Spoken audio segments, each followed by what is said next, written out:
Like, guys, I had another experience recently. Like, this was just like a month ago. And I haven't shared this one too often. But this one really got to me. And I'm obviously I'm a big user of AI, so I'm not really wowed a lot anymore. But this one did wow me. I had an experience where I was working in DaVinci, which, for those of you who don't know, is a video editing tool. It's what I use to produce my YouTube videos.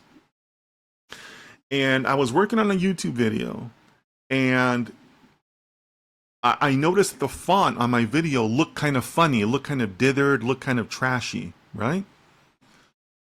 And I happened to mention that to Claude Code, and Claude Code said, "Oh, where is the video file? Let me go into let me see the video file. What do you mean?"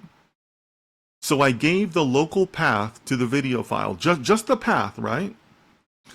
And Claude Code went in there, ran the video, took screenshots, and analyzed what was wrong and said, "Oh yeah, I see what you mean. It does look terrible. I think I know what the problem is." And Claude Code went in and fixed my font file. Not my script, not my Python. It literally went and fixed the font file. I don't even know what fonts are written in. Does somebody know? Like, I don't even know.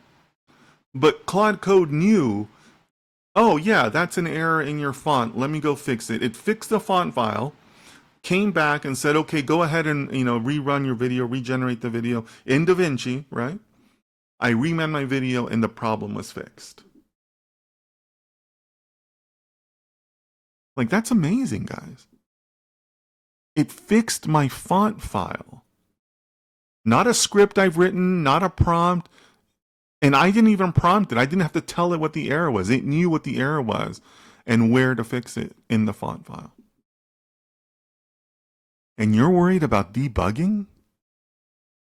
And you're worried about debugging your print statement? Like, we are past that, guys. Like, we are way past that. I mean, think about that. It went to the video, created screenshots, analyzed the screenshots, knew the problem was in my font file, and it went and fixed the font file. And you're worried about debugging? Like, come on. Like, we're beyond that, right? So, guys, you got to expand your mind to what's possible in the age of AI, right? So, Abdul, Naz, I mean, the fact that both of you talked about, well, we still got to verify